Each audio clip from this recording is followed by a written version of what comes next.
special new addition to the Fox 10 family. Meet baby Grant. Oh, I love this. Baby Grant's mama is our dear friend and former host of Fox 10 Arizona Morning, Alexis Del Chiaro. And Alexis has been very public about her and her husband's struggles to start a family. That's right. So she's here to share her good news. Yes. I remember when you were here. I'm nervous, so you hold my hand. I remember one of the most important things for you was to be married and have a family and have children. Yes. Yeah. Oh my gosh, I'm gonna cry already. No, wait a minute, we just got started. No, well, yeah, it's been a long and trying road the last 4 years. You know, when you get married and you decide to start a family, you think that it will happen right away because for most couples it does. But for us, that wasn't the case. We suffered through 2 miscarriages. And then we turned to IVF. We did 1 IUI and then 3 rounds of in vitro fertilization, and all of them were failures. Didn't get pregnant any of the times. And you know, the doctors, what was the most frustrating is that they said that they couldn't explain what happened. They didn't know what was wrong. It's called unexplained infertility, and that's, to me, the most frustrating, because if you don't have a problem, how in the world are you going to have a solution? Yeah. And you know, we went to some of the best doctors you could find, and it was just like, that's it. But more than 7 million women suffer from infertility, and it's this quiet thing that no one talks about. Over how long of a period of time did you go through this? This has been, well, it's been 4 years that we've been going through this. The infertility struggles were probably for about 2 years, and then started a website about this. I did. That's, you know, I felt like maybe this is all happening for a reason, because I needed to share my story. When I was going through it, I felt so alone, and it's a weird, kind of a shameful sort of a feeling, but for no reason other than you feel guilty. Your husband feels guilty. Yeah, it's just it is devastating. I mean, it crushed us. It was so hard. And so yeah, I started a website, started a discussion, just because I wanted other women and couples to realize that it happens all the time and that you're not alone. Did you get people reaching out to you a lot after that? And I would just want to say to all my friends here in Arizona that you guys have been the best. I mean, once I kind of opened up, it was pretty cathartic, because everyone said, I'm going through it right now, and it was nice to know I wasn't alone. So you turned to adoption. So we turned to adoption, which in and of itself is a difficult process. It's not as easy as maybe I would have thought. There's a lot involved, and unfortunately, at the beginning we had a failed adoption. We thought we were going to be bringing home a baby girl, and it didn't work out, and that is often the case with adoption. But then a couple months ago, I got a phone call that changed my life. And I was put in touch with the most wonderful birth mother in all of the world, and there's baby Grant. I just have to say that this birth mother, and that's the reason why I'm here in Phoenix, is because the birth mother is here in Phoenix, and she is the most wonderful and giving and loving and caring person ever. I call her my angel, because, I mean, look at this baby. So adorable. You know, and he is perfect. So he wasn't due for, what, another 3 weeks? Yeah, his due date is April 27th. Oh, wow. But he decided to make an early appearance on March 14th.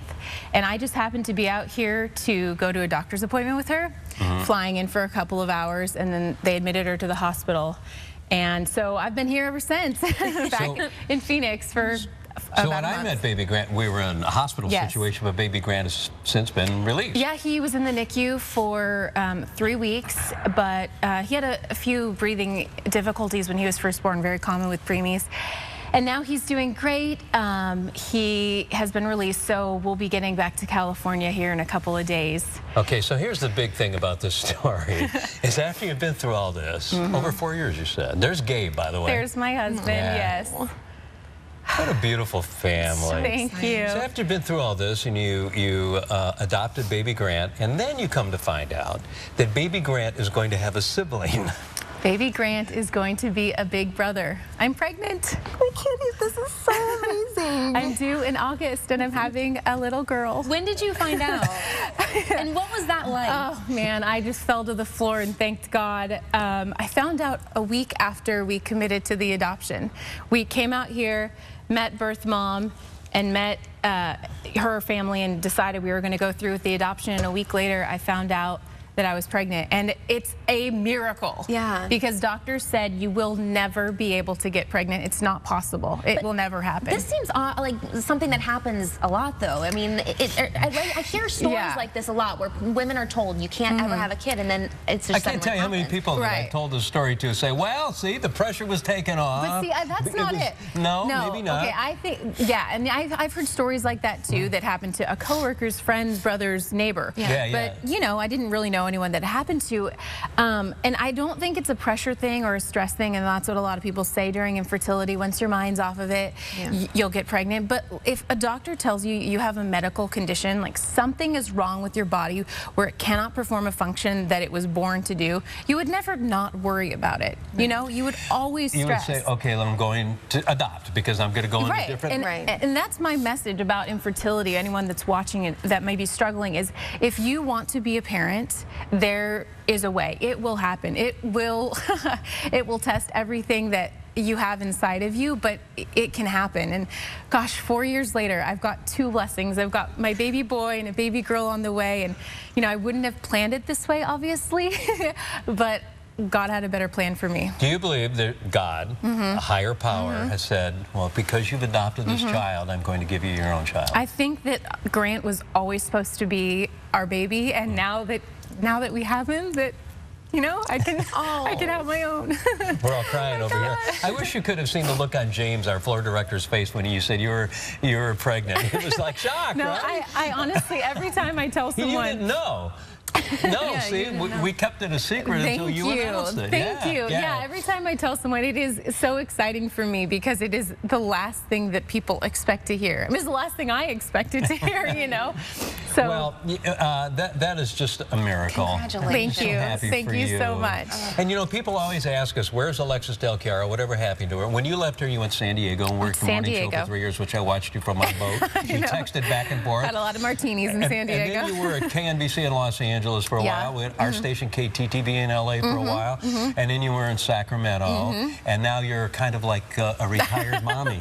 Well, I hope to go back, you know, someday. But right now, I mean, I've got a newborn and a baby another on the way. Yeah, in like 5 months, I'll have another newborn. So I think I'm going to take a little bit of a break. But you know, some of my best memories in life have happened right here in this studio. So thank you. You know, if there's ever a job opening, I'm just kidding.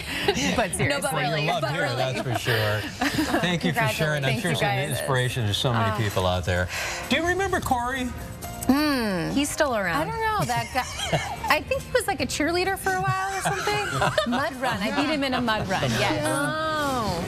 Oh, Alexis, congratulations. And there might be a job opening soon, because I plan to be tased today somewhere between second and third base. Wherever the groundskeeper catches up with me, that's for sure. But we're here at Chase Field. It's going to be a huge day. We open the season tonight against division rivals Colorado, and we're going to preview the whole darn evening coming up in just a couple of minutes.